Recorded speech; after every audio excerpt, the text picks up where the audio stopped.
It's all a question of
knowing all along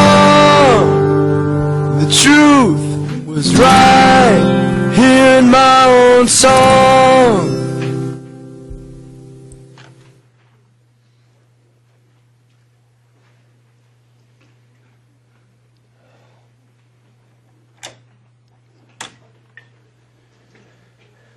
All right, ladies and gentlemen, how are you? Thanks. Doing okay? Yeah? A little bit? Sleepy? Wake up. 5-hour energy, right? Which, if you haven't taken it before and never do, it's absolutely the worst tasting thing I've ever had. Pomegranate one's okay. Are they? I've put some horrible tasting things in my mouth throughout my life, and that's close to the bottom of the list. But, all right.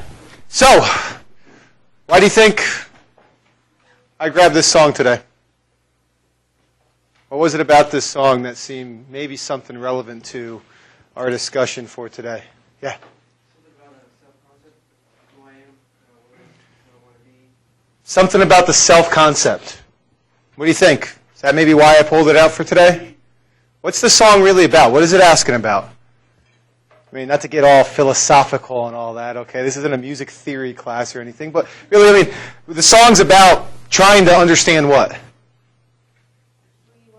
Who you are, partially, right? And not just trying to understand who you are, but looking at what throughout his life?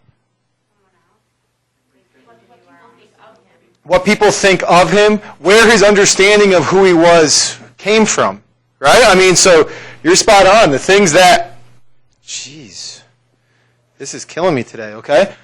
Really, a lot of this deals with that last section there of who I am, who I was, and who I want to be.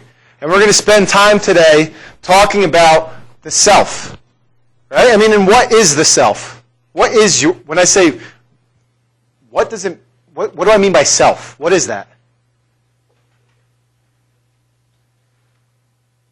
Does everybody here have a self? Do we all have selves? Okay. So you have it, right? Okay. So if I say, what is your self? What do I mean by that? What is that? Who you are. What makes up you, right? What it means to be you. That's yourself. I want to talk about that today of not just what it is, but also more importantly, and actually I think more interestingly than just what is a self, Not just what it is, but what? What creates it, right? Where does it come from? That's kind of what the song is about, right? He's sitting there saying, who I am, and where did you go, the person that I looked up to, what I wanted to be, right? We talk about role models, right? And are role models a source of self for some people, right? I mean, why are everybody all up in arms because Bieber's a pothead? Okay? Because he's a role model, and now he shouldn't be doing that because he's going to warp the fragile little minds of America's youth. Okay? Right? But we look up to others. So maybe that's a source of who we come to believe who we are, by looking for others. But this song talks about, I looked up to you. I looked for understanding who I am by looking to others. And what's the final conclusion of this song?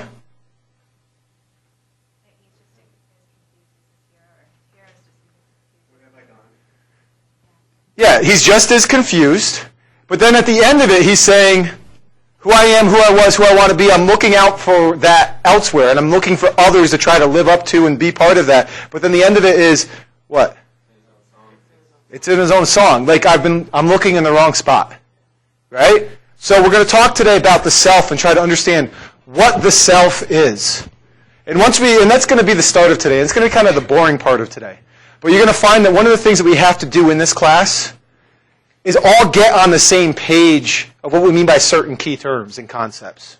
Right? Because once we all say, okay, this is what we mean by this, you guys know what term we use in psychology for that? We have to develop something about a concept or a name. Not continuity, not a schema. It's not even in the reading, so I'm trying to see if you recall it from maybe a stats course or maybe an intro course. No, not even hypothesis. No, I was going to give it to you, okay? You ever hear the term operational definition? Okay. In psychology, what do we mean by an operational definition? Not just that we define it, but it's the definition that we are, what? We all agree on. We all agree on, and that we're using in part of our research and using, that's the definition that we're using to discuss what we're discussing right now. Does that make sense? And you're going to find we're going to have to operationally define a lot of concepts, right? Later on, we're going to talk about pornography. What do we mean by pornography? We're going to have to operationally define it so we can say, now with that being the definition of pornography, what is the effect of pornography on behavior? Does that make sense? Right? Because going into it, we all might have wide views or differing perspectives on what is pornography. Some people may think any nudity is pornography. Some may say, oh, it's only explicit stuff, but Playboy's okay. Some say, actually, that is bad, but Salvador Dali's paintings aren't pornography. Right? Does that make sense? Right? So we're going to have to define that. We have to define what we mean by the self. We have to define what we mean by aggression. We have to define what we mean by helping behavior and altruism. Right? We're going to have to define all of these first so we can describe these and discuss them later on. All right? So that's the first thing that we're going to do today, is define what we mean by certain key terms. Yeah? So is that operational definition, is that baseline, guideline? I wouldn't call it a baseline in as much as it's a definition of a concept that we are working from. Does that make sense? So you could view it kind of as like, I don't want to view it as a starting point because it's not like we're changing it as we go through. It's just we all have to agree, like what we mean by self-concept. Let's agree on that so then when we discuss research that's been done on self-concept, we all know what it's referring to. Does that make sense? Okay? So we're going to start with that today. And then we're going to move into discussing things about, okay, now we know what the self is. Let's talk about where does the self come from? How do we develop this? What's important for that? And then from there we'll talk about, okay, then how do we feel about ourselves? Where does that come from? And then eventually, what is the role of the self in behavior? All right? So that's going to be kind of the guideline for what we're going to take through today. All right, any questions? No? I should have asked initially, before we even jumped into the topic, are there any questions or concerns that came up since last class? No? Are we going to talk at all this quarter? I hope so. All right. So let's move on here, okay? So this chapter is on the self, and we already kind of introduced a little bit of what the self is, right? I mean, the self is It's hard to define what it is, right? And when we talk about ourself, we talk about kind of who we are. Right? It's what we know to be true about us as an individual. Okay? And we need to have this sense of self in order to reflect on ourselves. And we tend to have two selves, at least two selves, right? Okay, our understanding of who we are can kind of come from at least two places, right? One place that it comes from is my own understanding of who I am, right? My private inner self. Alone at night in the deepest, darkest recesses of your mind, who you believe you are. Right? But how else? What other self do you have? The one you project to others, right? Your public self, your outward self, okay?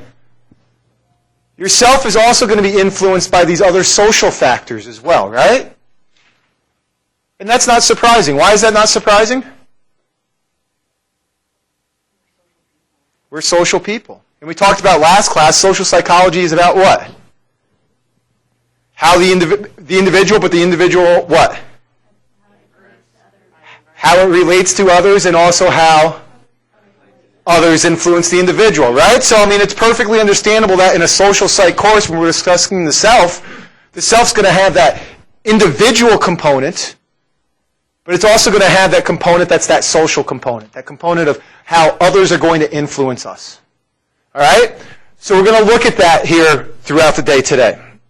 Now, one thing I forgot to mention last class, but I'll bring it up now because it's going to be a running theme kind of throughout almost every chapter we talk about, is the book presents it. And one of the things I like about this book, other than the fact that Saul Casson is a colleague of mine, so I like him, so I like his book. We'll talk about that throughout the quarter. We like things of people who are like us. All right? Is that they present things like in the ABCs of self. And we'll talk about the ABCs of aggression and the ABCs of stereotypes. We'll talk about it that way. And what we mean by ABCs aren't just the basics, but the A, the B, and the C actually stand for something. Okay? And in every chapter, we'll talk about the ABCs of that concept. With the A meaning affect. Okay? What is affect? Yeah. Exactly. Okay? So we're going to talk about emotions or feelings. So in today's chapter, in Monday's chapter as well, we're going to talk about how do we feel about ourself. What do we call that? Self-esteem, exactly, right? Okay? So there's an affective component to self. Okay? Just like there's going to be an affective component to perception of others. And there's going to be an affective component to aggression. Okay? We're going to talk about the affective, the emotional components, how we feel about things. All right? So there's an affective component here. There's also a B component. What do you think B might be? Behavior, okay? So there's going to be a behavioral component in every one of these chapters as well. All right? So in this chapter, okay, given what we know about ourselves, how then do we use that to regulate our behavior? Does that make sense? Right? Do you guys regulate your behavior in accordance with who you believe you are? Right? Have you ever done that? I'm hoping that you have. That means that you're not a psychopath. That's pretty good. Okay? All right? But we do. We regulate our behavior in conjunction with who we believe we are. Right? So we have feelings about who we are, and we'll talk about that later on. We regulate our behavior in regards to who we are. And then the C of this, which again, the C is going to come up in every chapter, the C of it is what? Cognition. And what does cognition mean? Say it louder, say it prouder. Thoughts, right? So cognition is going to be how we think about, in this chapter, ourself. Does that make sense? But when we get to perceiving persons and perceiving others, we're going to have the ABCs of that. How do we feel about others? How do we behave towards others? How do we think about others? Does that make sense? Here we have, how do we feel about ourself? How does ourself influence our behavior? How do we think about ourself? In each chapter, although we call them the ABCs, really each chapter kind of presents things in the CABs. That's the sequence. How you think, how you feel, then how you behave. Does that make sense? but it's just easier to present it as the ABCs because then it sticks in your head. It's a little catchy. Okay? But we're going to talk about these. Now, we're going to spend a little bit of less time here talking about behavioral components of ourself. All right? We're going to spend most of our time today beginning in the cognitive and asking, how do we come to know who we are? How do we develop that self-concept? And how do we maintain that sense of identity? And then we'll transition into talking about self-esteem, and we'll likely finish up self-esteem next class as well. Okay, where we're going to talk about, well, how do we evaluate ourselves, and how do we enhance our self-image? All right? And what happens when we get a threat to our self-esteem? How do we deal with that? All right? These are all things that we're going to ask and try to understand more as we go through this. Okay. Now, before we jump into this, let's talk about, we'll clarify some things there, but let's just put it out on the table. The self is a really important part of us. Right? Do you agree with that? Okay. Is there much of anything that's more important in our lives than ourself? No. I mean, if you think about it, now granted, I'll let you know right now, I'm not a pessimist, I'm a realist. Okay? It's not the glass is half empty, it's not the glass is half full, it's the glass is holding exactly half the amount of liquid that it possibly can hold. Okay? All right? We are selfish individuals. The self is really important to us. We're about self-preservation. And the self is so important to us that you can see an example of it with the cocktail party effect. Do you guys know what this is? What is the cocktail party effect? When you hear your name over here, Yeah. Exactly. You're hanging out at a bar, right? You're sitting there hanging out at the bar. Everything's going well. It's loud. All of a sudden, you hear your name from all the way across the bar, and you're in the middle of a conversation with somebody, but you hear your name, and what happens? You stop talking automatically, and you automatically turn your head over and say, who's talking about me? Right? Your self is really, really, really, really important. Okay? And the significance of this is that this occurs automatically. It's not like we deliberately are processing our environment for anything that's relevant to us. Okay? It's that we do it automatically, oftentimes without conscious awareness that we do it. All right? The self is just crucially, centrally important to us. All right? So a couple different terms that we want to be familiar with here. Operational definitions. The first is our self-concept. All right? And the self-concept is the sum total of beliefs that we have about ourselves. So if we talk about it in the ABCs of the self, what is this? Is it an affective thing, a behavioral thing, or a cognitive thing? It's a cognitive, right? It's what we think about ourselves. It's the sum total of what we think about ourselves. So our self-concept as a whole can consist of beliefs that we might have about ourselves across a variety of domains. Right? My self-concept includes my beliefs about, or how I think of myself as a father, as a professor, as a husband, as, I don't know what else I should say, okay? As a researcher, as a sports fan, as a music fan, whatever it is. It's my sum total of beliefs about every aspect of myself. That's my self-concept. Okay? It's going to be across a variety of domains. All right? And your self-concept is made up of self-schemas. Okay? Do you guys know what a schema is? Yeah, you got to give me more than just that. How you organize things in your head. Okay? So it's how you organize things in your head, but it's not just how we organize things in our head. What do we do with that organization? We use it to respond to certain things, okay? But so then it means that we do what with that organization that we have? It can be a script. And that script is what?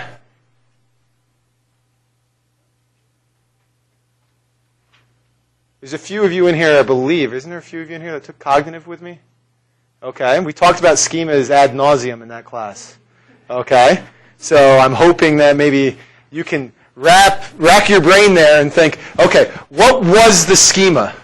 The schema was what? The schema was a guide. And a guide, yeah, so it's a guide, it's a building block, it's all this. I'm looking for, it's our general, what? Expectations. There we go. See, I knew one of my cognitive students would pull it out, okay? All right? It's our expectations about, schemas in general, just our expectations about the world. Does that make sense? Now, it might be a script, which a script is a specific type of schema for behavior. And we'll talk about this later in the quarter, right? Like, we have scripts or schemas for what happens when we go to a restaurant, right? You have an expectation that I'm going to walk in, I'm going to put my name on the list, hostess or host is going to seat me, the waiter or waitress is going to come over, bring me a menu, so on and so forth, right? We have that expectation about the world, that script. But we also have schemas about a variety of things. I have a schema for what a football is going to look like. Now, that schema can change depending upon if I'm from Europe or the United States, right? Okay, well, Australia. Ever see Australian rules football? It's fun. It is. It's a really cool sport. But the football looks dramatically different, okay? So, if a schema is our general expectation about the world, what is a self-schema? Exactly, okay? Your general expectation of yourself. It's the belief about yourself, and this is where you talked about guides, building blocks, that kind of comes from that. Our expectations about who I am is going to do what?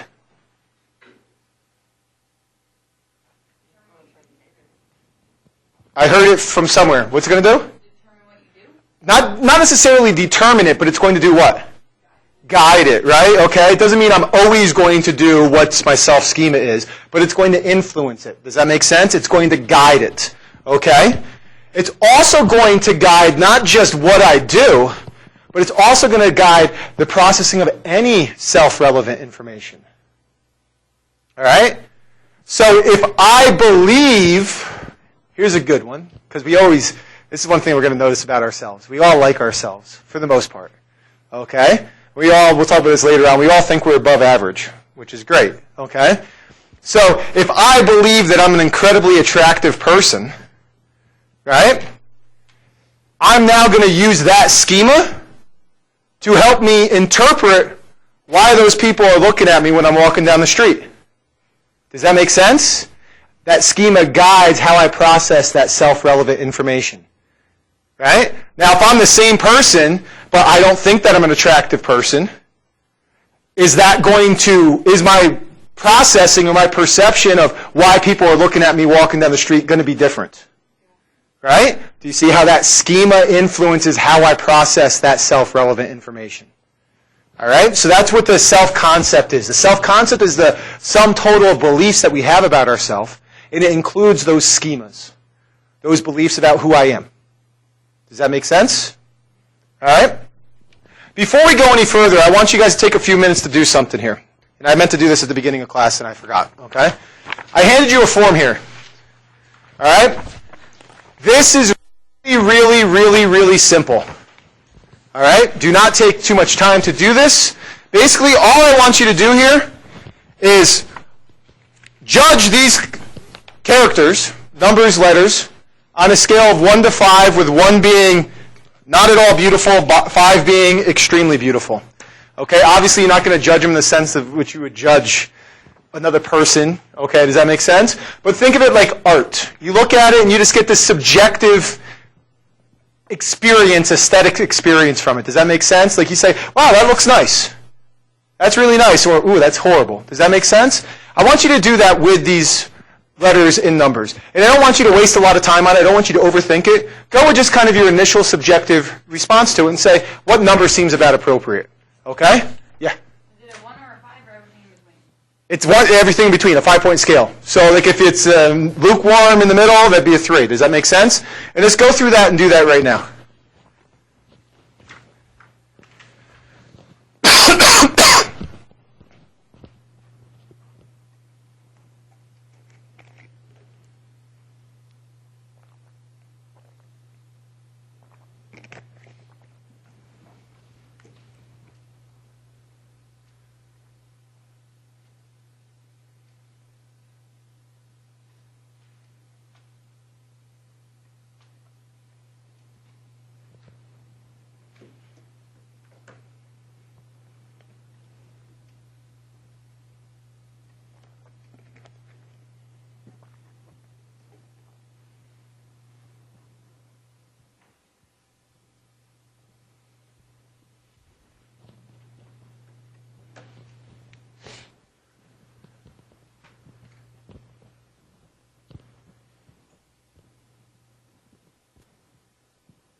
All right, try to finish it up quickly.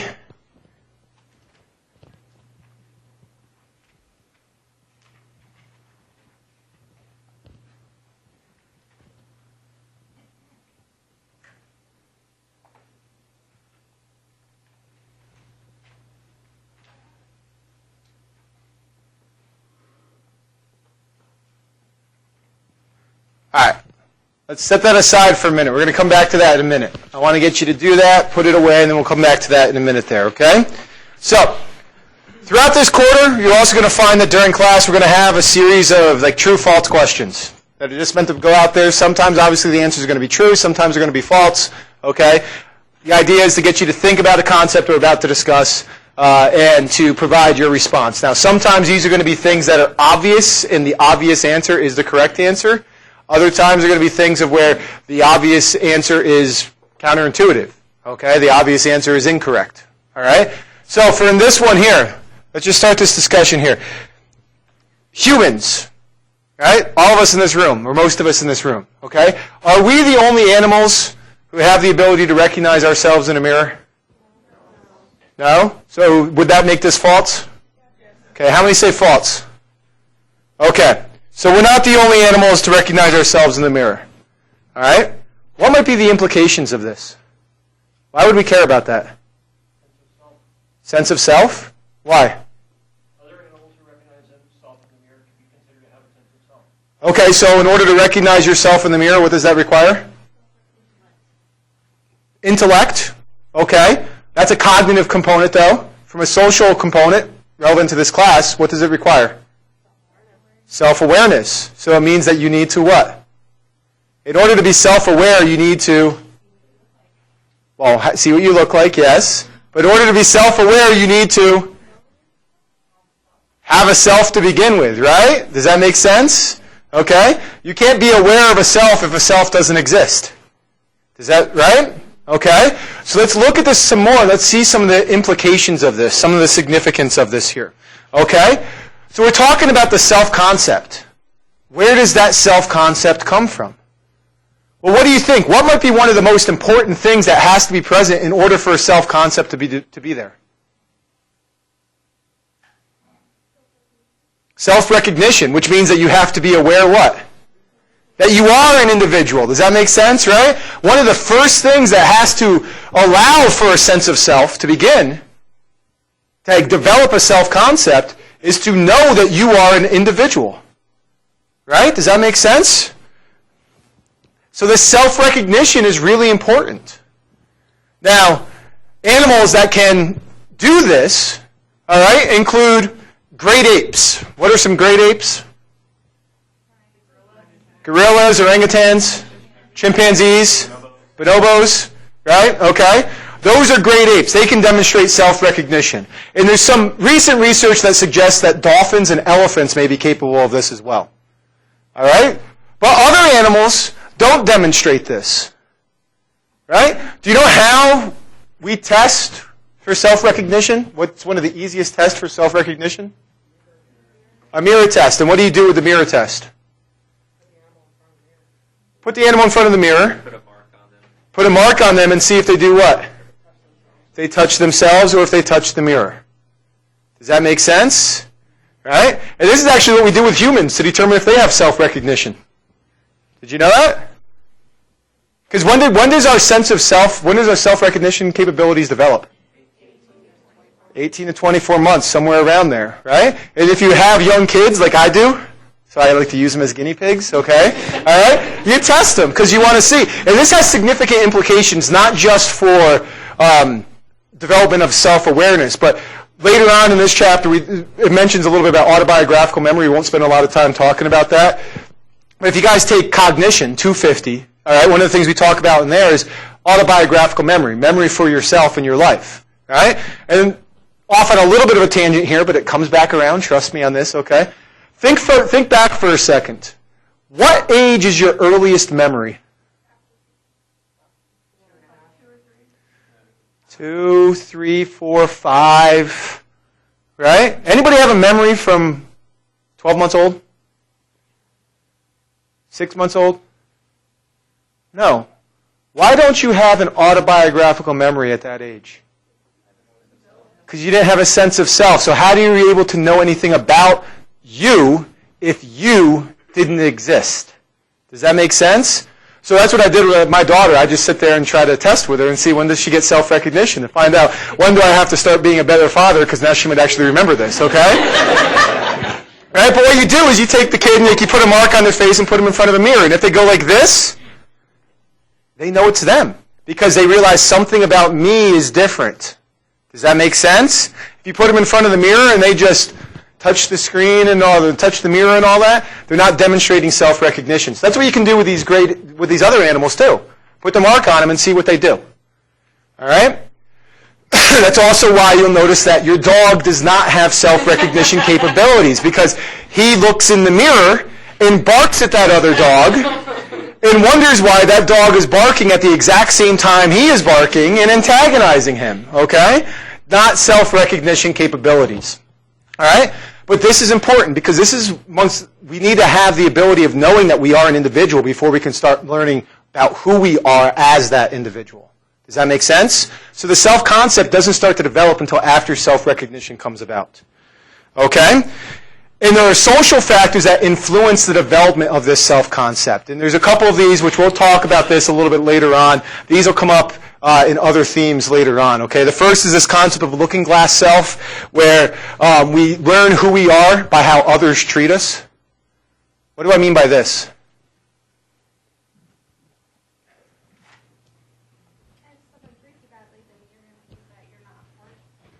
Exactly. Let's think about this, and this might actually be a good way of thinking about it. Think about it as a child, that 2-year-old that just developed self-recognition, right? They're now starting to develop that first self-concept of who I am. They're going to learn who they are by how they're treated, right? So if that child is treated,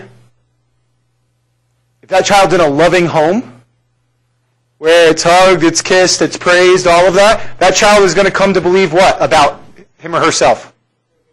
That they're a good person because I'm loved, right? If that child's in a horrible environment where they're neglected, beaten, things of that sort, what would they come to learn? That I'm a bad person. Does that make sense? That's that notion of a looking glass self. Like I learn who I am by the way others treat me. And it doesn't start with childhood. We can do that up to this stage, right? I must be a nice person because everybody likes me, which is true for me, okay? All right? But we're going to do that, look at others, and there we go, there's that social psychology again, right? We look to others to understand ourselves. Okay? Our self is also relational. All right? In which our interactions with significant others are going to form who we are throughout our lifetime. So it's not just that I learn who I am by watching how others treat me, but those others actually influence and guide me into being who I become. Does that make sense? Right? And think of this as values that you might hold. Right? And one thing that we find is that the values that you hold are consistent with what? With the people around you. Not just the people around you, the significant others around you, right? I mean, your political values, generally speaking, okay, on average, are going to be consistent or highly similar to those of your parents, right? Or your significant others around you. Right? Others shape who we are. We don't just look to them to see how are they treating me and infer who I am from their treatment, but they actually do more hands-on and mold and give us our insight into who we are by guiding us, especially early on in our life when developing this self-concept. Okay? Now, the question then comes, though, for where does this self-concept come from? And there's 5 sources that the book talks about. Like I said, we're going to talk, basically, we're not going to talk about autobiographical memories. You can read about those. We're not going to talk about them in here for time's sake. All right. Also, you take cognition or memory or other cognitive courses, we spend a lot more time talking about autobiographical memories there. All right. We're also not going to spend a ton of time talking about cultural influences. That's going to be a theme that you're going to see when we talk about these other ones. You're going to see cultural differences come into play. And it's going to be a theme that's going to come up throughout the chapters as well. Okay? But we're going to spend time today talking about the first 3, being introspection, perceptions of our own behavior, and the influence of other people. All right? So, when we talk about introspection, what is introspection? What do we mean by this? Yeah. Searching our own internal mind for something that we believe or feel. Okay. Searching our own internal mind for something we think or feel or believe about what? About ourselves. Okay. What do you think? You agree? Yeah? For the most part? Anybody think, I want to tweak it a little bit, or... No? So introspection is this searching of our inner self. Okay? So it's getting this self-knowledge, right? This self-knowledge is what? What's a synonym for that? I'm sorry? Not necessarily self-awareness. Self-awareness is being aware that I'm an individual. Self-knowledge is... I don't know who's talking, so I'm having difficulty making out. Say it louder, whoever's saying it. Innated? Oh, you mean like innate? No, not necessarily. Self-knowledge doesn't have to be innate. It could be, but it doesn't have to be. But self-knowledge is basically just our self-concept, right? Knowledge is another term for cognition, right? Does that make sense? Our self-knowledge, knowing who we are. Okay? We get this by looking inward at ourselves. Right? Is introspection part of many religions? Yeah, right? I mean, now, the key thing about this is, where is this sense of self coming from?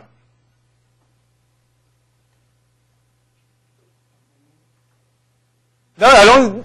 Let's not even focus on, don't take it too far out. If I'm introspective, where am I coming to learn about myself? How am I coming to learn about myself? From myself, right? It's the individual generating the knowledge about him or herself. Does that make sense?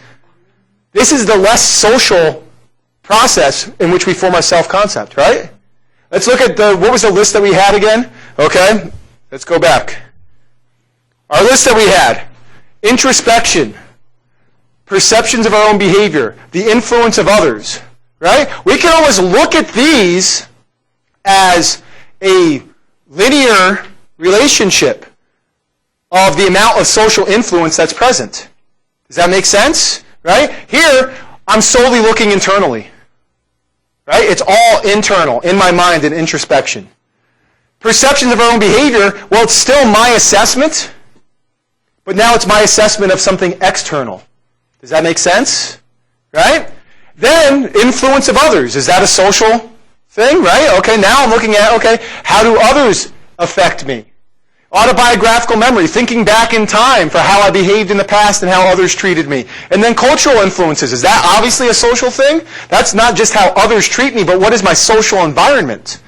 Right? So we can look at this as a linear association, a linear relationship from things that are purely individual to getting more and more and more social influences on understanding who I am. All right? So introspection starts off at the first stage of looking inward. Knowing who I am by taking the hard look, almost stepping outside of yourself and looking back in on yourself. What do you think? Is this a good way to develop your self-concept?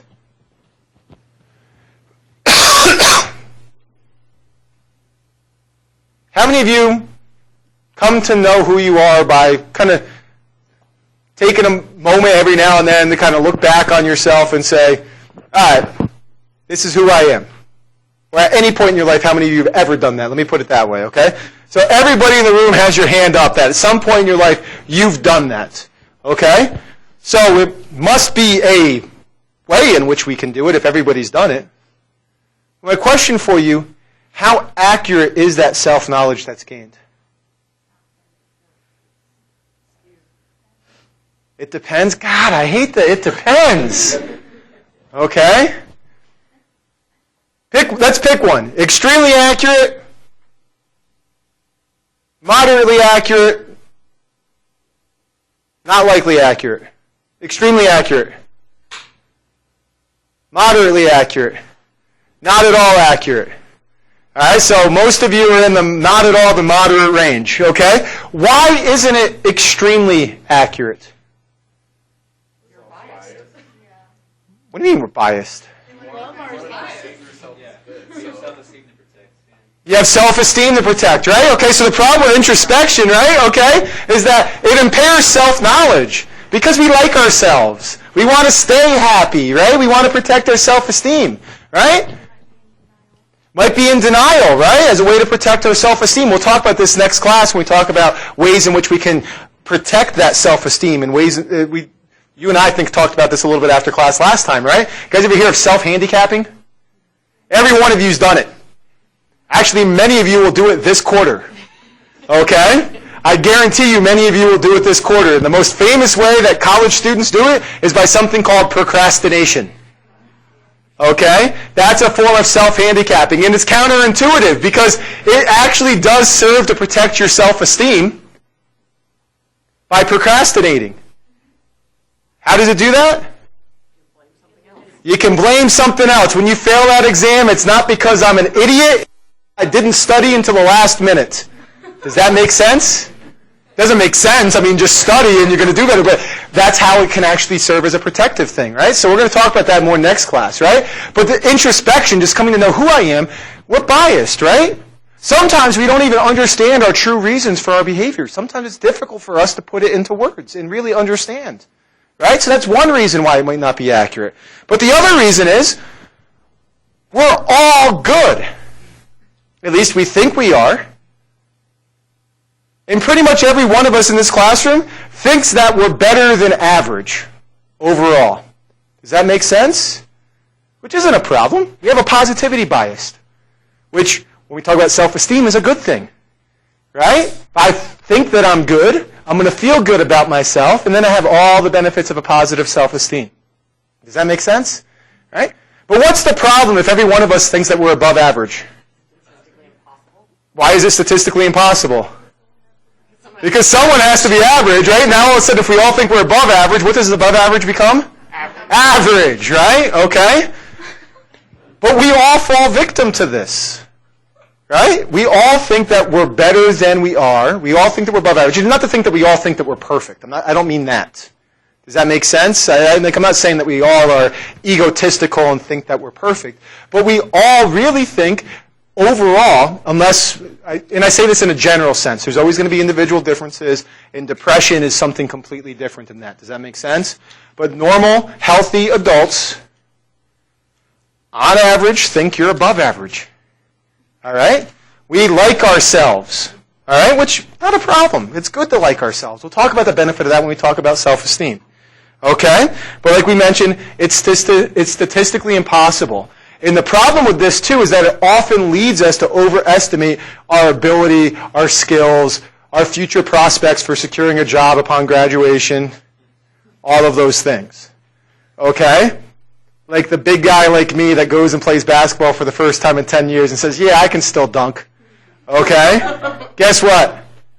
Can't do it. Okay? I can barely climb up 5 flights of stairs anymore before my knee gives out. There's no way I'm going to dunk the football. Yeah, dunk. There we go. That might be my problem, okay? All right? But we all think, and then we overestimate our skills, and we put ourselves in situations in which now we might fail. Does that make sense? One of the problems with introspection. All right? Another issue that we have with introspection is this difficulty with doing something called affective forecasting. What does this mean? Yeah. Exactly, okay? Affect is what?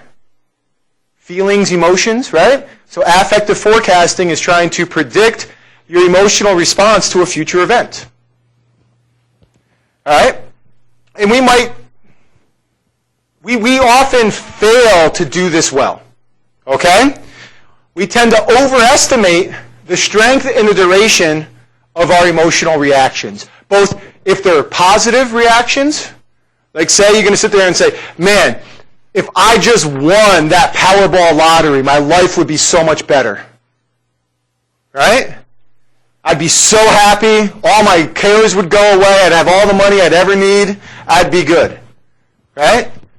So we tend to overestimate that in a positive sense. We also overestimate in a negative sense of, man, if I did this, Sandy Hook, the day it happened, right?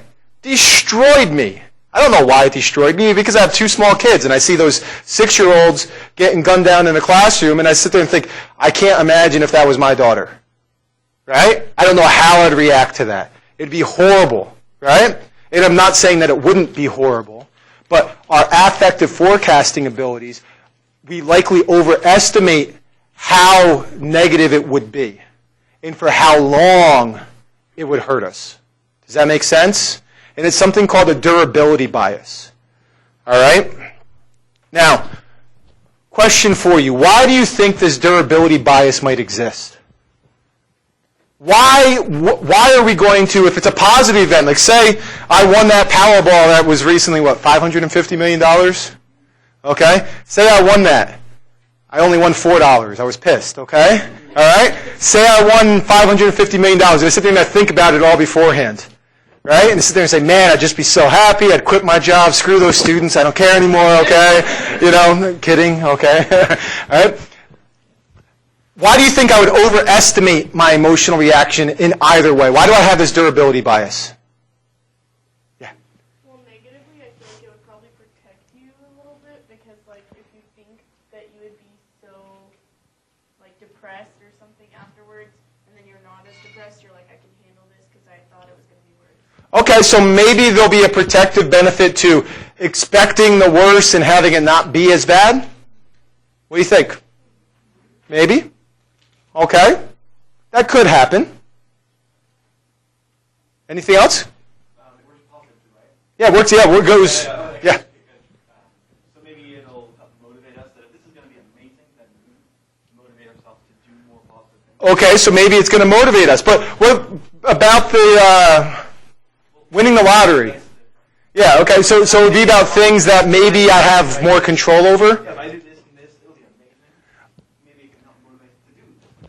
Okay, so maybe things that I have control over that are going to be positive, I might be now more motivated because I think they're going to be absolutely spectacular. Okay. I think it gives us an excuse for everything. Like, if I went and did something and then it turned out badly, I would have been like, well, I thought it was going to be really good, so you can't blame me for doing it.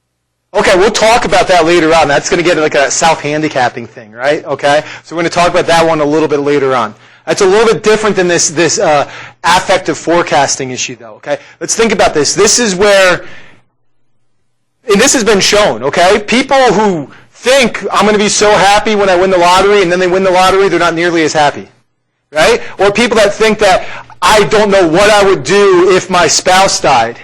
I'd be so horribly torn up by it. And then their spouse dies, and they're torn up, but it's not nearly as bad as what they expected it to be to begin with. Does that make sense? That's what we're talking about there, is why aren't things as good or as bad as we predict them to be? Yeah. In our minds, we predict the two most extremes so that we're not surprised. So that kind of gets at, if we expect the worst and the worst doesn't happen, then at least we're okay. But why would that be? That might explain why we might expect the worst or predict the worst in a negative sense. But doing it in a positive sense, wouldn't that backfire then? Because if I expect that I'm going to be so great and then I get there and I'm not as great, isn't that going to have a negative effect on my self-esteem? Right?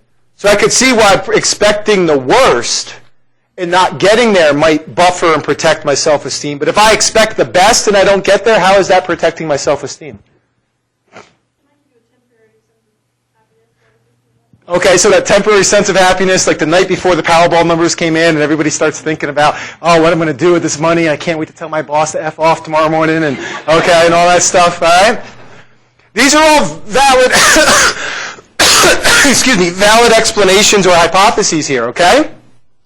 From a psychological perspective, and what the research has shown on this is that one of the reasons why this occurs is, especially for negative events, we often are just focusing so much on the negative event that we don't think about the positive things that we would have available to us at that point in time. Does that make sense? So I'm just focusing on how horrible it would feel if I lost my daughter. And I'm focusing on that and focusing on that. And then if it actually did happen, God forbid it ever happens, okay? I'm not paying attention at that time that I'm thinking of that, how strong of a family structure I have. Does that make sense?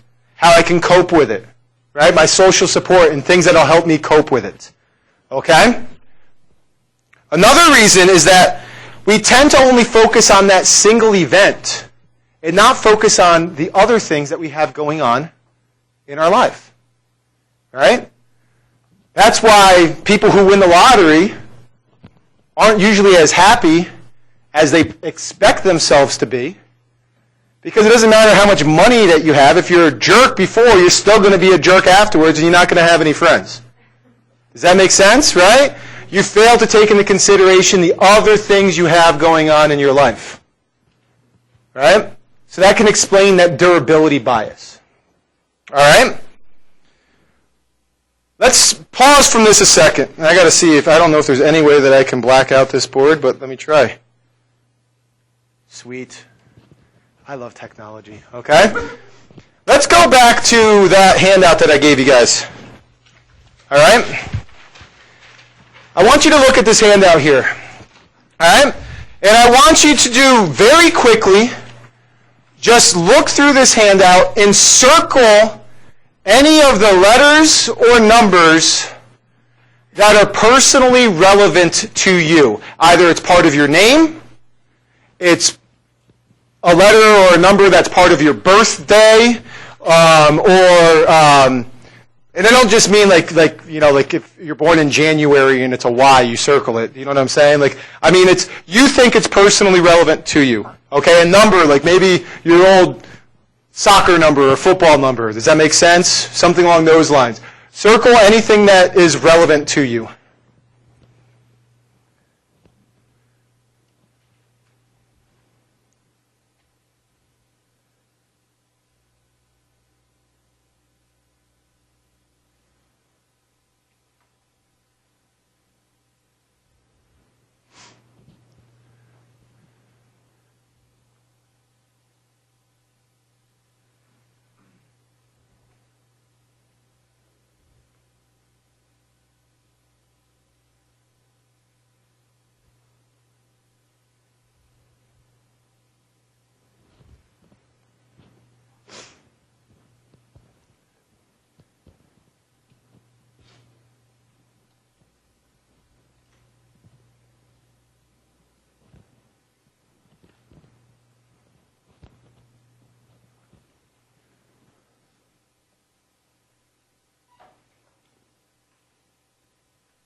All right, you got them circled? All right, just focus on the relevant ones. All right, just focus on the relevant ones. I want you people just start naming somebody. Just go through your list of relevant ones and tell me. Start reading off whether it's a 5, 4, 3, 2, or 1. Does that make sense? So somebody go through relevant and just tell me. 3, 5, 4. Oh, it's like 3, 5, 4. Other people? 5, 3, 3. Other people? 5, 4, 5, 3. Others? 1, 4, 1. 1, 4, 1. 5, 4, 5, 5. 5, 5, 5, 5. 5, 5, 4, 4, 2. Others? 5, 3, 5, 3. Others? 5, 5, 5, 2, 2. 5, 5, 5, 2, 2. Others? 5, 4, 3. Others? 4, 3, 5. Anybody else? 3, 1, 3. 3, 1, 3. Anybody else? 5, 5, 4. 554. Let's stop there for a second, okay? Let's go to irrelevant.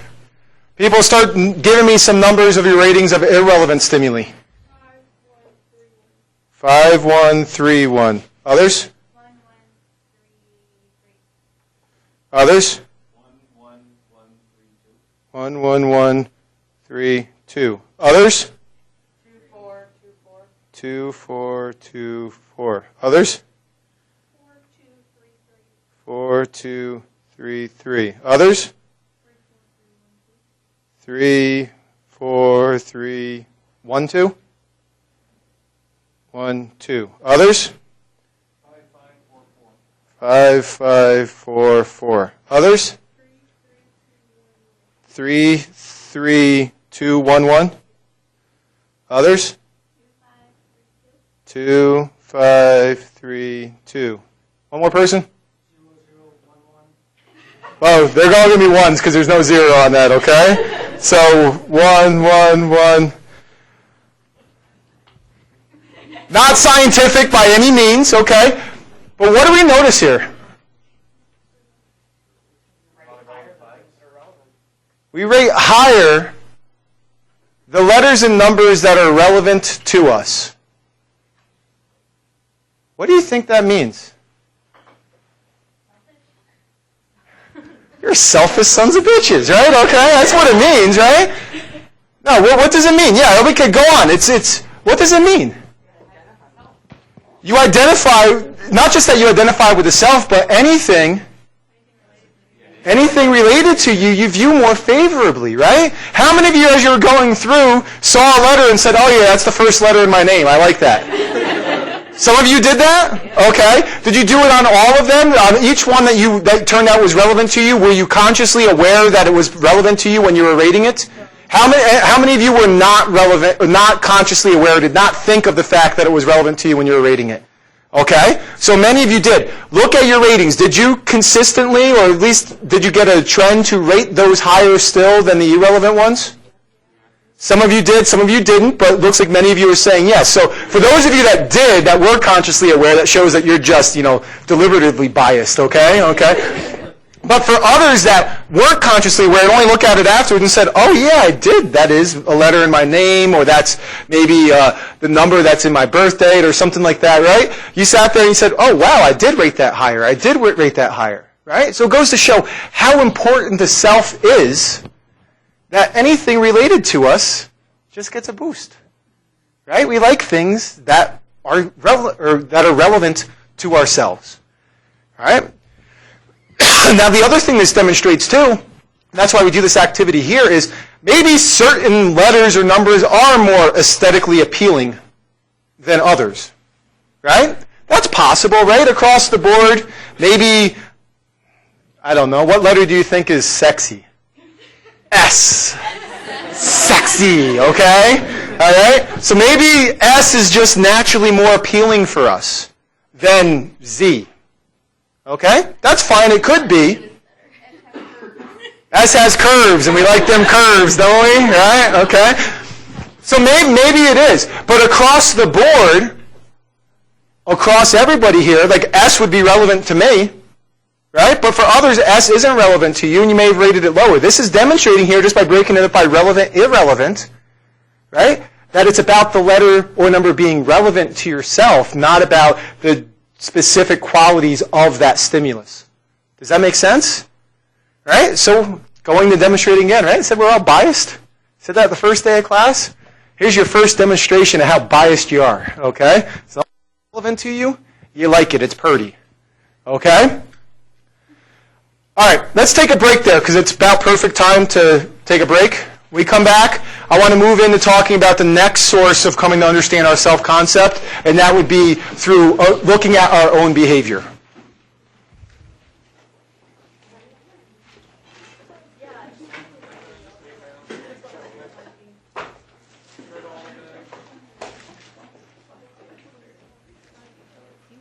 Dr. Lee's going to be fun. Great guy. Really hard to understand.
All right, let's come on back here. That was 5 minutes. Goes by quick.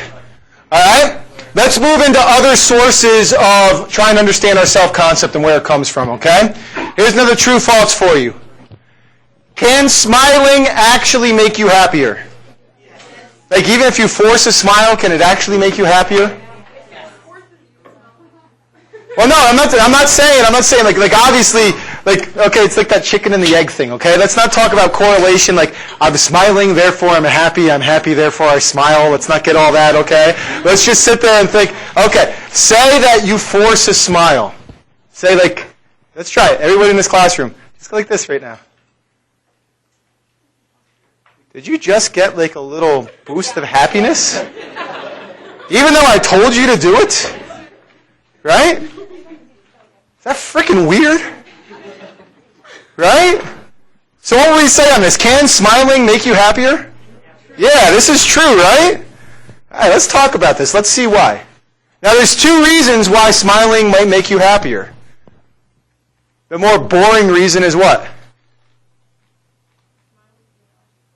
The physiological response, right? Okay?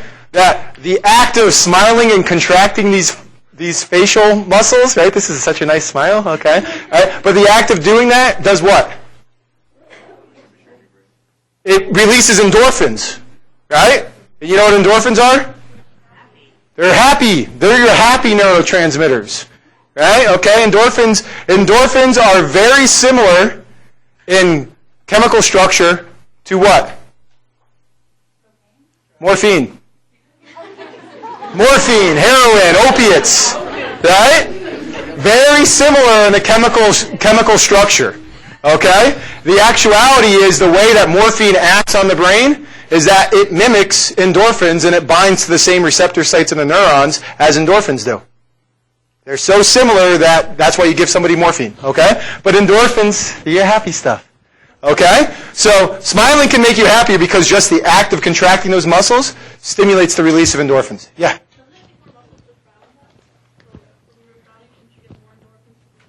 No, it's not just contracting muscles that releases endorphins. It's actually this pattern that triggers the release of endorphins. Okay? It's the contraction of the muscles that produce a smile that help trigger the release, not just moving muscles.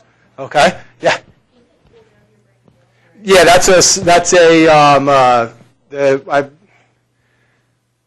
endorphins work to lower body temperature, things along those lines. Does that make sense? Okay? So, another reason though, that's the boring physiological reason, okay? Let's look at the social, psych explanation.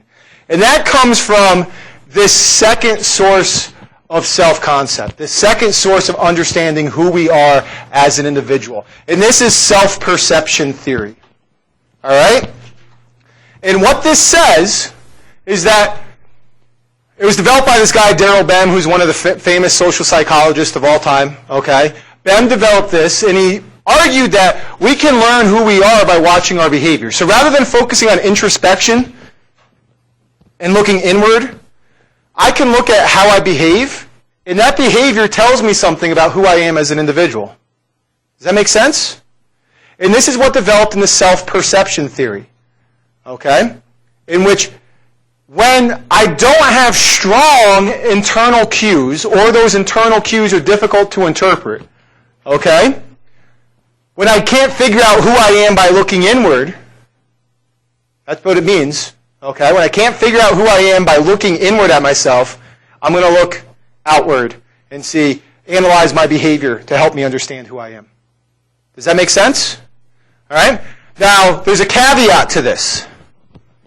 This is only going to work to help me understand something about myself if there isn't a compelling situational pressure that can explain my behavior. What do I mean by that? An external source that what? That would determine your behavior. Okay? Let me give you an example of this. I'll try to make this one quick. All right? Shortly after I got to grad school, about a couple weeks after I got to grad school, there was a senior graduate student, right, a couple years ahead of me, who was moving from one apartment to the next. Okay? She contacted me, asked me to help her move. All right? abusing the size of, the big dumb brute that she had in the lab, okay? And she asked me to help her move, and she said, if you help me move, I'll give you $50. Right? Of course I said no because social norms, right? You say, no, I'm going to help you, all that stuff. Right? But I agreed to help her move with another grad student that was there, okay? So we both helped her move. She was a really petite, like 5'2", something like that, okay? Really small, so she needed big guys to carry the furniture and boxes and all that. I agreed to help her move. That day she bought us lunch, and when we left, she gave me a case of beer. Not bad for a day's work, okay? Especially when you're a grad student, you have no money, okay? So I went home that night. My wife's at home. My wife's asked me, well, why did you help her move? Okay, and it wasn't like in a jealous sense of my wife being jealous. It was more, why did you do that? Right? You don't even know this person. Why did you help this person move? Right? Well, I sat there, thought about it, said, she gave me she offered to give me $50. I said no. She gave me a case of beer and pizza or whatever we had for lunch. I don't remember what it was now, okay? She gave me lunch and gave me a case of beer. That's why I helped her move. Right? Did I learn anything about myself?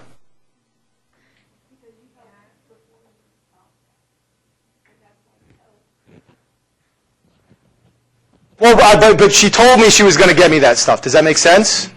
Right? So I didn't get it until after the fact, but I knew it was coming. So you only did it because Well, did I learn anything about myself? I could explain the reason I did it. I helped her because I got lunch and beer. so you're selfish. Not that I'm selfish, but did I really learn anything about myself? No? No, I didn't really learn anything about myself because I can do what? Because I can blame it on the situation, right? Right? The external social pressures. I can explain my behavior by the external social pressure. She offered me $50. I said no, but she still gave me lunch and beer. All right? Now think about it this way, right? Okay? Let's say my wife asked me that same question. Why did you help her move? Do you like her? And not in that, like, do you like her? Okay? More in the sense of, my wife asked me that question in the sense of, we had just moved to a new area. My wife is looking for friends, people to hang out with, and is this a cool person? Right? Do you like her? And initially I'm like, I don't know. I helped her move because she gave me beer. I'm easy. Okay? But what if she hadn't given me anything? What would I have had to have done? I would have had to assess the situation, and I would have had to do what?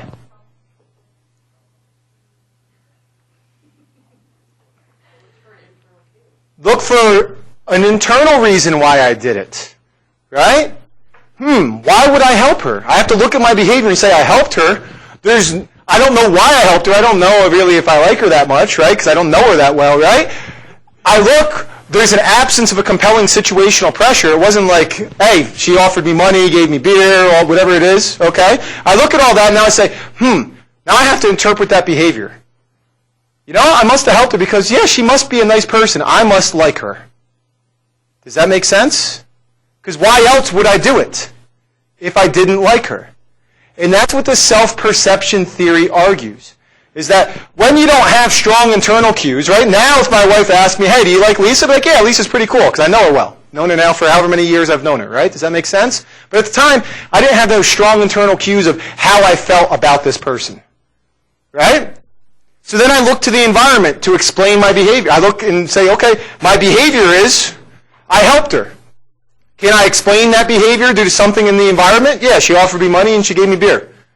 But if I was lacking that, now all of a sudden I have to think about that behavior more and say, okay, I don't have these strong internal cues. Do I like her or not?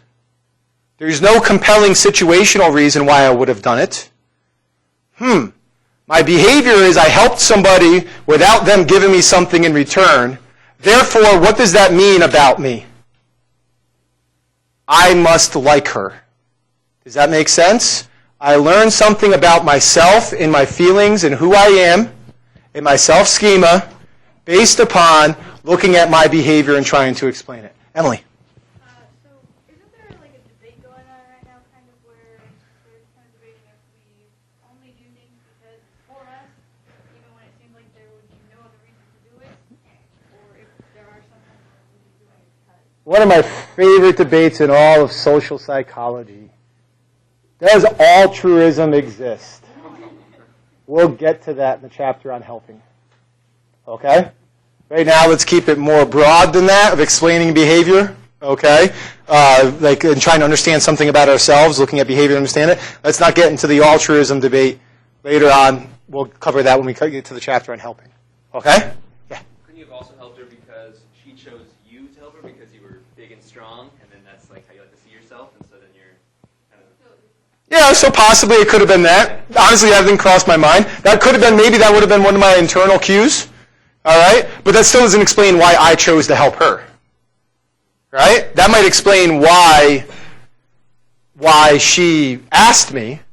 Does that make sense? Now, if my internal cues were strong, we'll talk about this later on. We talk about self-concept, right? We have different areas of our self-concept. If one of my self-concept was, He-Man, I'm big, I'm strong, okay? Right? If I was that, then maybe that might explain it because that would be an important part of myself, right? And if she fed that part of myself, I'd say I helped her because she made me feel good about myself, and then I didn't really learn anything about myself. Does that make sense? Right? Okay? Because I already knew that, right? But that never crossed my mind that I did it because she made me feel good because I was a big dumb animal that could carry a couch. Okay? Is behavior being overanalyzed? What's that?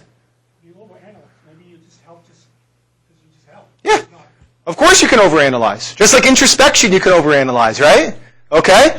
Anything that we're doing, this is just our perception of what we did. Trying to understand something about ourselves. And these can still be wrong, just like introspection can lead us to wrong or errors in our self-knowledge. Does that make sense? This can be wrong too because we're interpreting our external behavior.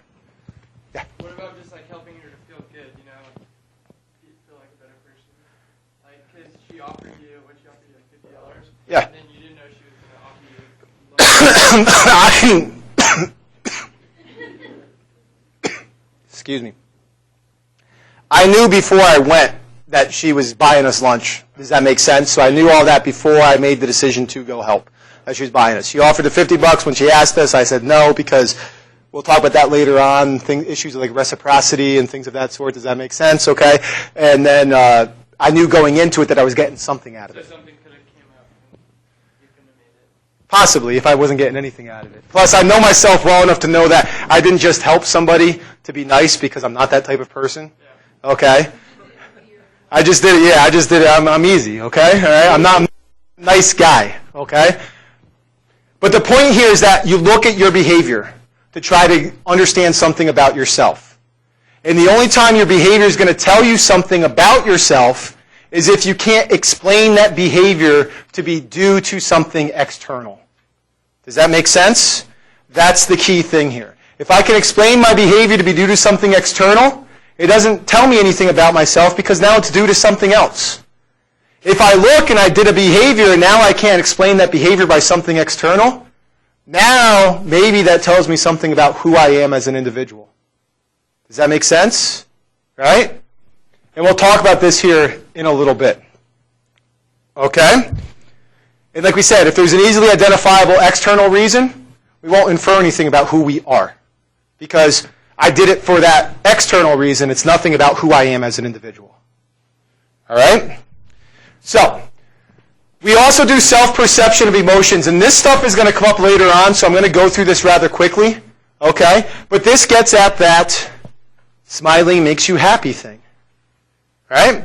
Said that physiological reasons are part of it. But also there's this facial feedback hypothesis, right? That our facial expressions are a behavior. Smiling is a behavior. So I smile, and I say, well, if I'm smiling, I must be happy. And therefore, I'm happier. Does that make sense? Okay? This also happens with body posture. Our body posture can affect our mood, right? Right? Think about it in class, and try it in class. Not in this class, okay? Try it in another class, where you sit there and sit one day in class like this, all right? I almost flipped this table over. That would have been hilarious, wouldn't it, okay? Sit in class one day with your arms crossed, folded back like this, and watch class. And all of a sudden, you're just sitting like this, and what happens to your mood? goes down. Right? I mean, it happens almost automatically, right? Right? Or sit there, eager, leaning forward. Right? And what happens to your mood? It goes up. It's just automatic feedback, right? That our behavior actually can influence our emotions almost instantaneously. This is something you can use in sales all the time. We'll talk about this later on when we talk about conformity and compliance and all that, right? And something called the chameleon effect. Do you guys know what the chameleon effect is? Some of you are shaking your head yes. What's the chameleon effect? You don't. You mirror other people, right? We have a natural tendency to mirror others. So if you're in sales, what do you want to do? You not just that. You not only do you want to be just like them, you want to do body posture that you expect in the mirror that puts them in a positive mood. So if you're a salesperson, you don't want to sit like this. You want to sit forward, excited, leaning forward, because they're more likely to do that. And we just said, if you're leaning forward, what are you? In a good mood. Right? So now if I lean forward as the salesperson and you're leaning forward as the salesperson, now all of a sudden we're both in better moods. And what are you likely to do if you're in a better mood? Buy my damn car. Right? Okay? So we're going to talk about that later on. But isn't that just, I mean, you just try it in a class one time. Right? You just sit there, arms folded, leaning back, and you can feel your mood deflate. I mean, and that's just this self-perception. Right? If I'm in a certain posture, if I'm behaving a certain way, I must be in that mood. Does that make sense? My voice is starting to go. This is lovely. Okay? Oh, okay, good. I almost pushed that. Another thing that we want to look at here is our self-perception of motivation. So not just self-perception of our behavior and self-perception of our emotion, but our self-perception of our motivation for doing things. Right? And there's two basic types of information that we're concerned with, intrinsic and extrinsic. What are these? What's intrinsic motivation? Internal motivation, doing it for yourself, doing it for your own enjoyment, right? That's going to be intrinsic motivation. So that's where I do something for my own interest or the challenge of it, right? Whereas extrinsic motivation is what? An award, a degree, I'm motivated by outside, or let's look at the words themselves. I'm motivated by something that is external, right? Easy way to remember them. Intrinsic, internal. Extrinsic, external. Does that make sense? Right? So external motivations, I'm motivated by something outside the environment. Right? So to get a good grade in this class, all right, actually, I should say your motivation to study. Some might be motivated to study because they really just want to learn the material. What is that? Intrinsic. Others might be really motivated to study because they want that 4.0 to keep their GPA up so they can get a good job when they leave. Extrinsic. Does that make sense, right? Okay. That's an example of that there. All right? So then the question is, how does self-perception influence our motivation? So, what happens to intrinsic motivation once a reward is no longer available? And let me give you an example of this. Okay? When I was a kid, I hated doing dishes. I hated helping my mom. This is back in the day. I'm so old, like dishwashers didn't exist, okay? Give you an idea how old I am. I remember the day that my father got a VCR that had a remote, but it wasn't a wireless. It had a long wire that came out of the front of it, okay? Rotary phones still existed, okay, all that stuff, right? I hated washing dishes. I hated helping my mom wash dishes, right? Despised it. No motivation whatsoever to help, right? My brother, on the other hand, I don't know why, maybe because he was a brown noser, I don't know what it was, okay? He really liked doing it. He'd help my mom every night, well, every other night, because my mom made us alternate, okay, with doing dishes. My brother liked doing it. So you would say that my brother had what? Intrinsic motivation to do it. Whereas me, wasn't going to happen. So my mom got the idea saying, I really need him to like doing dishes a lot more because I'm sick of him playing with his food at the dinner table and taking forever to eat because he knows that he's going to have to do dishes, and then complaining about it the whole time and all that. So my mom decided to start giving me a reward when I did the dishes without complaining. Does that make sense? Right? Does that sound like normal parenting? Right? So what was she giving me? An extrinsic reason, right? She was trying to increase my extrinsic motivation. And my reward, because I was a chubby kid, all right, was M&Ms. All right? So my mom gave me M&Ms. And guess what happened? I started doing the dishes with less complaining because I knew afterwards I'd get fatter, okay? I liked them. All right? Now let's think about my brother for a second, though. My brother, my mom started sitting there thinking, well, it's not fair that Steve gets a treat, a reward, for doing the dishes when Dave's been doing them all along and he's not getting anything. Right? So in order to be fair, what did my mother do? Start giving him a reward, okay? My brother wasn't the fat one, so he used to get, I think, like Matchbox cars or something like that, okay? But she started to give him a reward just because she wanted to be equitable across the kids. Makes complete sense, right? But what do you think? What effect do you think that had on my brother? Decreases intrinsic motivation. You think so? You don't think? Well, come on, let's think about this. If you love to do something, and now you're getting a reward for doing it too, do you think that's actually going to decrease your motivation to do it? Well, because before you do it because you liked it and you wanted to, but if you got a reward, it was like you actually getting paid. So let's think about it this way. Think of something that you love to do. Now imagine that you can get paid for the rest of your life to do it. Are you going to want to do it less? You're going to want to do it more, right? Because now not only do I love to do it, but I'm getting gravy on top of it. That's nice, right? That makes sense, right? Isn't that how it should be? Right? But you want to know what? You're completely wrong. It's this over-justification effect. My brother, guess what happened with him? He stopped wanting to do the dishes. It's that over-justification effect. That if I have an intrinsic motivation to do something, if I start getting rewarded for it, my enjoyment of it tends to do what? Decrease and go down. Now let's think about that for a second. Why? Why would that happen? If I really love doing it, now I'm getting a reward for doing it, why would I like doing it less afterwards? Now, if you don't get the gravy, you start wondering where's the gravy. You're like, But say I still keep getting the gravy. now all of a sudden there's a monetary level of comparison. You start thinking, okay, well, if I get one scoop of gravy, so next time I'm going to be 2, it'll be 3, and then 10. Okay. Shit, if I'm not getting 10, then I'm going to stop. Okay, so now I start focusing more on the reward and less on the initial enjoyment that I had? Okay. One of the reasons it's intrinsically pleasing is because you're not getting a reward for it and you're doing it because you want to do it. And that's the only reason you're doing it. And you know that. Okay, so it's the only reason you're doing it is because you know that you like it, right? But now that I'm getting a reward, what do I start doing?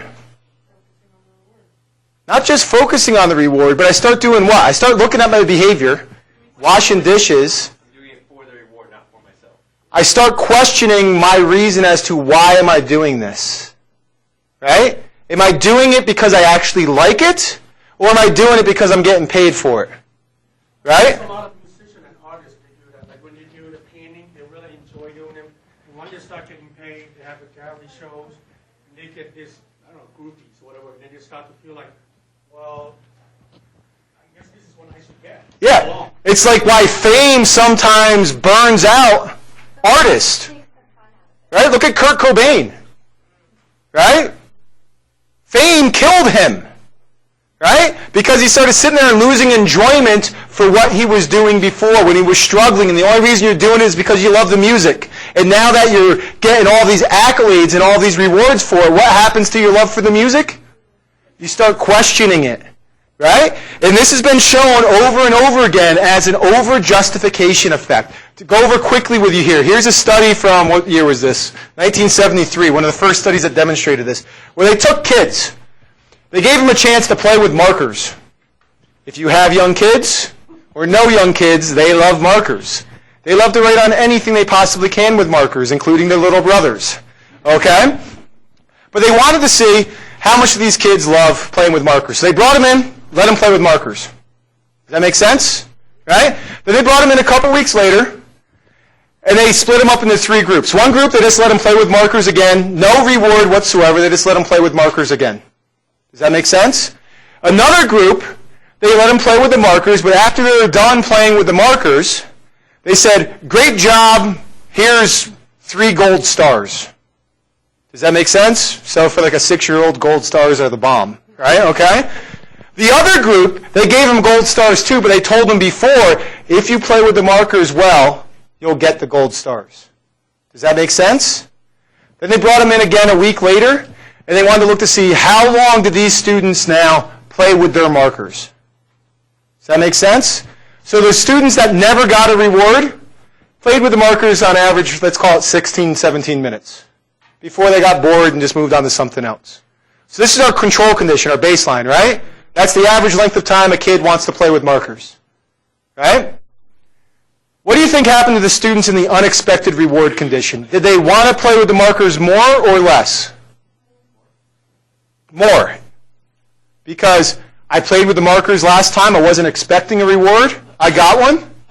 Maybe this time, if I keep playing with them and I do good, maybe I'll get an unexpected reward again.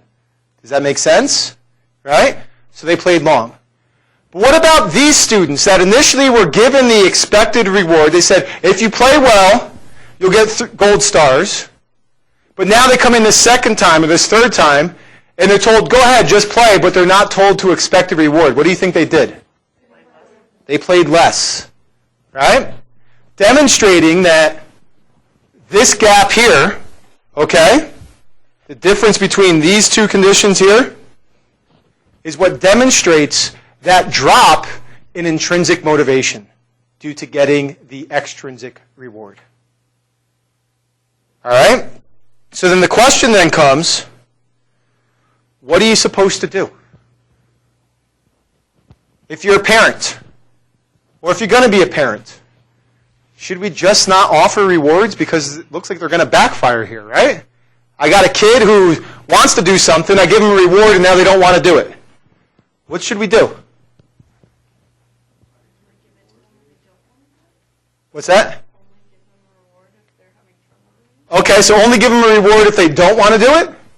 So only wait for them to be a brat, little obnoxious SOB, and then give them a reward, but if they're good kids and they're doing it because they're intrinsically motivated, don't give them a reward? All right?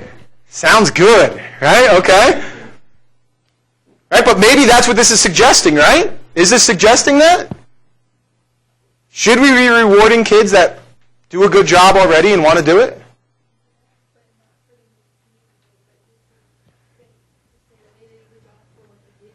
Okay.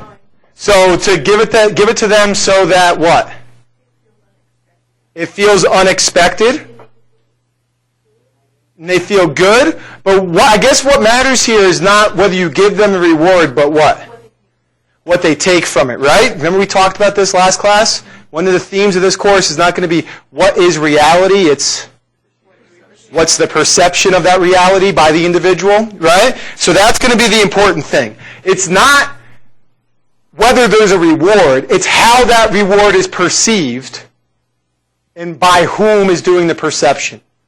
Does that make sense? So if that reward is perceived as a bonus, as an extra on top, that's a good thing. If that reward now becomes the status quo, that's a bad thing. Does that make sense? Right? So where my mother failed was that she gave my brother a reward every time he did the dishes. So he now came to expect the reward every time he did the dishes. Does that make sense? Right? It's not a bonus anymore. It's the status quo. Also, there's going to be individual differences here. Right? We all differ in degrees of intrinsic and extrinsic motivation. Some people are just naturally, internally motivated individuals. Right? Others, you have to drag to do things. You want to take that into consideration. People who are naturally intrinsically motivated benefit less from extrinsic rewards than people who are extrinsically motivated. Okay? Looking good. Yeah, let's try this. I don't care if we fall behind. I don't care. All right? It's only the second day of class. Who cares? Let's let chaos ensue, okay? Anarchy! All right? Let's try this. Let's form groups of 3 to 4. Preferably other students that you don't know. So if you're sitting next to somebody that you know, ditch them, dump them, move on someplace else, okay? Let's form groups of 3 to 4, okay? But before you do this, and if it's somebody that you spoke with like last class, that's fine. I mean somebody that you know well. Does that make sense? Okay? And what I want you to do is take out a sheet of paper. Listen up. Listen up real quick, okay? Before you start talking, before you get in these groups, I should reverse the order of this, okay? Step 1 is take out a sheet of paper. Okay? Step 1 is take out a sheet of paper and quickly, okay? Just write down, how would you describe yourself to others? That is, who are you? Like your personality? Whatever you want to do. I want it quick. I don't want it extensive. I just want you to make some quick notes of, you don't know these people very well. How are you going to describe yourself to these people? Does that make sense what I'm asking you to do? Okay? Make quick notes of what you're going to choose, what you think is important for them to know about you. All right? And then as a group, after everybody's written down just quick notes of who I am and what about me do I want these people to know? Okay? Then introduce yourself to each other and tell everyone in the group, just go around the groups explaining who you are to each other. Okay? Does that make sense? I hope so. If not, you all fail.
Yeah, please. Yeah, no. As soon as everybody's done, engage. What are you, wrestling or something? Right? No. No. As soon as everybody's done, just share.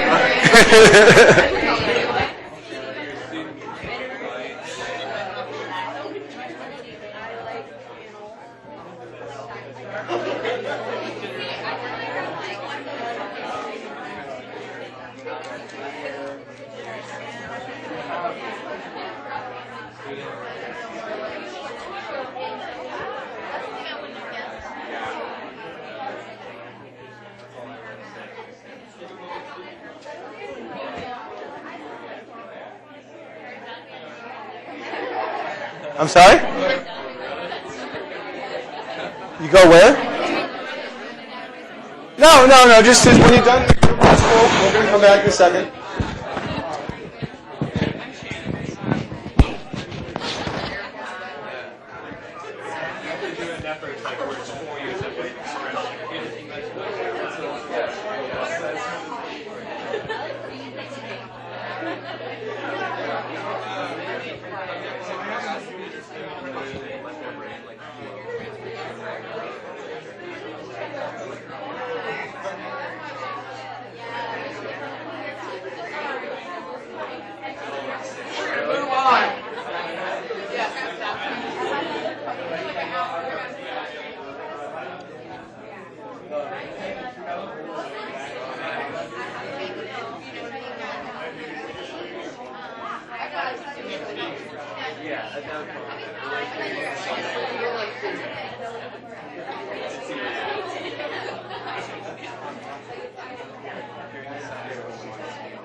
All right, just try to finish up here in the next minute or so. These are just brief introductions, okay?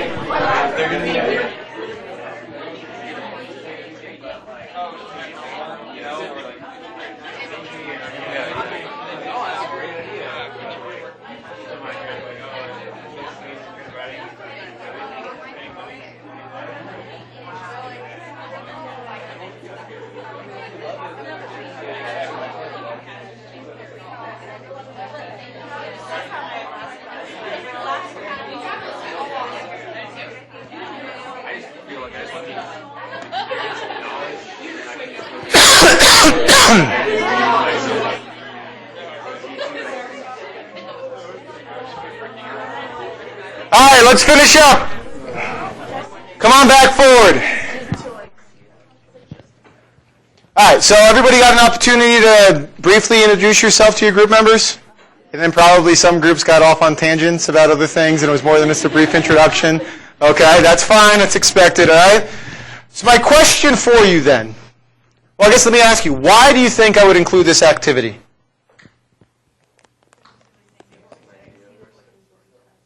Well, of course, it's going to be to see what you say and to see what's important to you. But why at this point would I ask you to do it? Maybe not at the beginning of the class when we first introduced the self-concept. Why now would I ask you to do it? Who you think you are and who you say you are.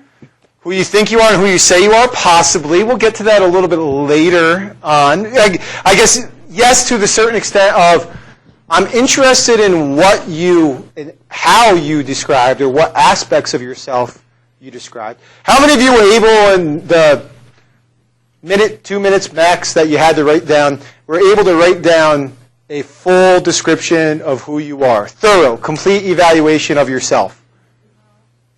Nobody was, right? So you had to pick what you wanted to describe, right? You couldn't describe everything to these individuals. You just had to pick some things. So what do you think I'm interested in?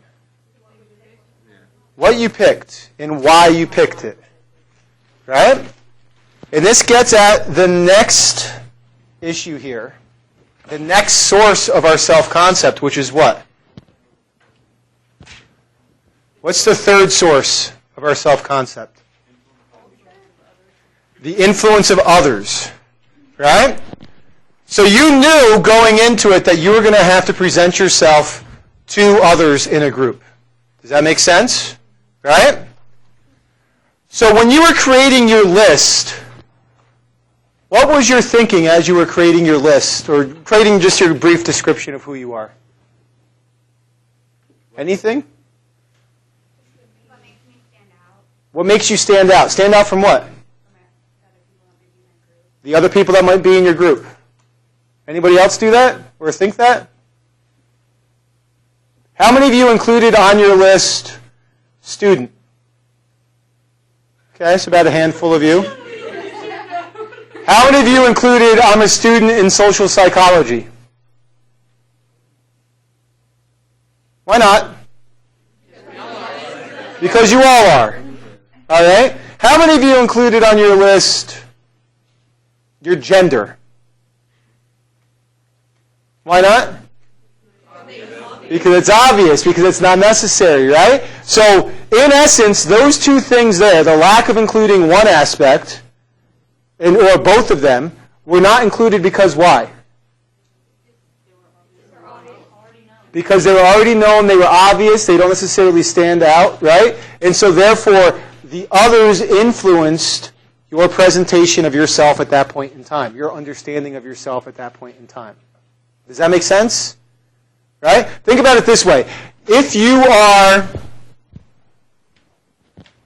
on campus, how many of you here said, not even just I'm a student in social psych, but I'm a student at UW-Tacoma? How many of you said that in your group? One of you, okay? Not many of you said that, right? However, what if you're out at a social gathering? Are you likely to say, yeah, I'm a student at UW-Tacoma? Why? Because it might set you apart from the others in that group, right? If I'm sitting here on campus, am I going to sit there, and say I'm in a faculty meeting, I'm going to say, yeah, I'm a professor?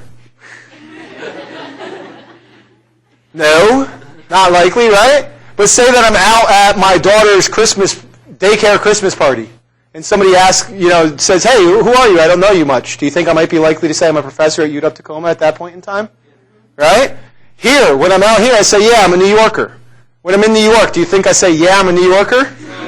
No, I say I'm a New Yorker. Okay? Right? But we tend to present ourselves and think about ourselves not in ways in which we're consistent with others, but what? In ways in which we can set ourselves apart from others. Because remember, we're special. We like ourselves. And if we're like everybody else, are we better than everybody else? No. And we like to think that we're above average, right? Okay? So we're special. And this gets at the influences of other people and this concept that our self is relative. Our self changes over time. And our self not even changes over time. Our self changes over social context or across social context. Does that make sense? Your self in this classroom is different than yourself at your job. It's different than yourself at your home. It's different than yourself when you're out at the bar on a Saturday night. Does that make sense? Now, it doesn't mean every aspect of yourself is different. We're not saying that. But your identity does change because it's relative to the influences of other people around you. This becomes important. Later on, we're going to talk about some behaviors that don't make sense, like mob mentality. Right? The closest one that I can think of to here that was relatively recent was, do you remember the riot after the Vancouver Canucks lost the Stanley Cup 2 years ago? Right? Normal, sane people rioting. And you're like, why the hell are they doing that? The self is relative. The influence of others affects us. Does that make sense? Okay? And like we said, we define others, or we define ourselves by using others as a benchmark. I decided to present myself in ways that might set me apart from other people. I don't talk about how I'm a student at UW-Tacoma necessarily because it doesn't set me apart. So I'll say something else unique and interesting about me, like maybe what my job is. But when I'm explaining myself at my job, or for you to do this activity in your job, are you going to say, yeah, I'm a worker here? No, you're going to say, maybe I'm a student at UW-Tacoma, because at that point, that aspect of yourself sets you apart from those around you. Does that make sense? Excuse me. And this notion developed from Festinger, which, again, another famous name in social psychology and social comparison theory. Okay? And this is where we've come to learn something about ourselves, that when we are uncertain about our abilities, we then not just look at our behaviors, because sometimes even looking at our behaviors won't tell us anything. I then have to look at, well, how did I perform in comparison to others? Does that make sense? Right? So imagine that you sit there and how many of you have ever run a 10K? Lazy people, okay? All right? Imagine you ran a 10K. And imagine you ran that 10K and your final time, the first time you ran a 10K was 47 minutes. Okay? And somebody sits there and asks you and says, how good did you do? Or how good of a runner are you? You sit there and say, I don't know, it's not an important part of my self-concept. So I can't just look internally and figure it out for myself, right? Does that make sense? I can look at my behavior and say, well, I ran 47 minutes, but that still doesn't tell me anything about how good of a runner I am, right? Because I don't know what 47 minutes means, right? So then I engage in social comparison and I start looking and saying, okay, let me compare that skill with others. And I'll learn something about myself. Does that make sense? Right? But what am I going to do when I do that? Am I going to compare with just anybody? I have to somehow related, right? Who am I likely to compare it with? Maybe the person asking me a question. The other 10K runners, but am I going to compare even to every 10K runner? The better ones? So if it's my first time running a 10K, am I going to compare myself with the guy from Kenya who's been running since he was like 6 years old? Am I going to compare with that guy and say, man, that guy ran it in 25 minutes, I suck? Am I going to do that comparison? Other first-timers, so other people that are similar to me in some respect. Does that make sense? Right? So that's where that comparison comes in. We're going to turn to others for that when we don't have an objective way to evaluate ourselves. I can sit there and say I ran 47 minutes, but I don't know what that means. I don't have an objective way to determine what does 47 minutes mean. Does it mean I'm a good runner or a bad runner or what? Does that make sense? Right?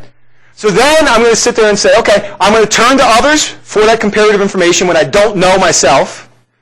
And then I'm going to choose to compare myself with people who are similar to us. Right? If I ask you guys how smart you are you going to compare yourself with 6-year-olds? You're going to feel, maybe, you're going to feel better, right? Or also, you're going to compare yourself with MIT professors? No, who are you going to compare yourself with? Other undergrads, and probably other UWT undergrads, right? You're even going to compare yourself with other undergrads, say at Harvard? Okay, why not? Yeah, because it's Harvard, and no offense, guys, but, right? I mean, we all know, okay, I'm not even Harvard, okay, right? We're not on that same level, so why are we going to make those comparisons? We're going to choose others who are similar to us in many respects to make that comparison with. Does that make sense? Right? That's what that social comparison theory is. When we don't have an objective way of ascertaining that knowledge about ourselves, we're going to look to others and compare ourselves with others to develop some knowledge about who I am or something about myself. Does that make sense? That's that social comparison theory. All right? This is going to come up later in the quarter. I'm going to go through it quickly with you just because I want to introduce you to it. But it's going to come up later on when we talk about love and aggression and all of that stuff. Okay? But this is Schachter's two-factor theory of emotion. Right? And you guys have heard the saying that misery loves company? Right? Okay? Does misery love any type of company? No, misery only likes what? Other miserable company, right? That's why if somebody's in a bad mood and you're around them, what do they try to do? Put you in a bad mood so they can hang out with you, right? Okay. Misery loves miserable company. All right? When we try to learn something about ourselves and our emotions, this is an example of how others can help me learn something about myself. Does that make sense?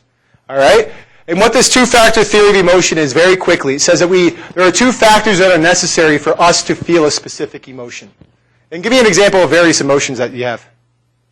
Happiness, anger, sadness, confusion, jealousy. Okay, you got an idea. Okay? Right? This two-factor theory of emotion says that there's two things that have to occur for us to experience any emotion. The first is that we have to have a physiological arousal, some sort of change. Does that make sense? And now I get that change, and then the second thing comes up. And what does that require? I experience physiological arousal, and then what do I need to do? Not necessarily react. I perceive the arousal. Okay, so yeah, I get the arousal, I perceive it, and then what do I need to do? Decide what it means, interpret what is causing this arousal. Does that make sense? And how am I going to do that?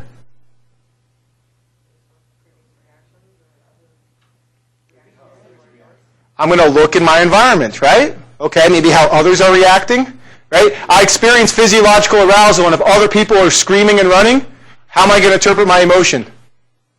Fear, right? Okay? Right? Now, I guess that might change, okay? If I experience physiological arousal and I look around and everybody's screaming and running the opposite direction, what is that? Fear, right? Something's happening. If I experience physiological arousal and everybody's screaming and running towards Justin Bieber, what am I going to experience? Excitement, okay? Does that make sense? But that's the example of this, right? The arousal is a physiological response. Now I have to interpret it, and I look to my environment to tell me what emotion I should be feeling.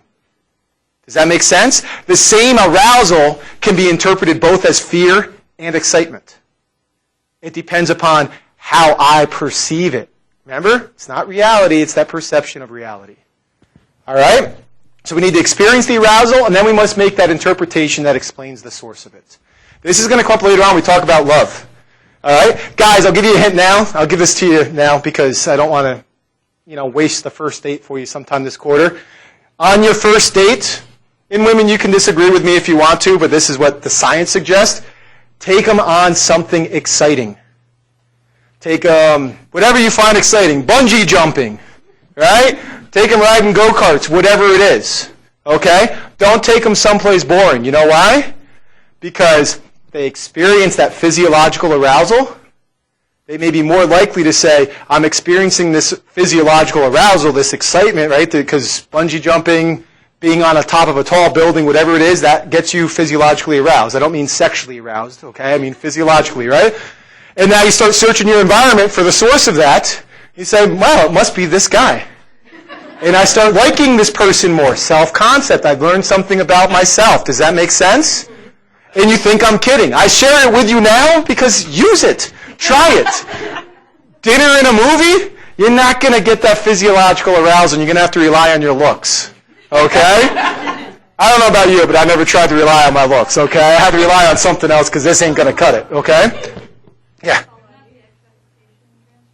There you go. We're going to talk about that later on. Excitation transfer. Right? I have this arousal. I now transfer the source to something else. I don't realize that I'm aroused or physiologically excited from bungee jumping. I transfer that reasoning to this person's presence. Does that make sense? So, all right. Now, the other thing that we just need to point out here is that the arousal cannot be too intense.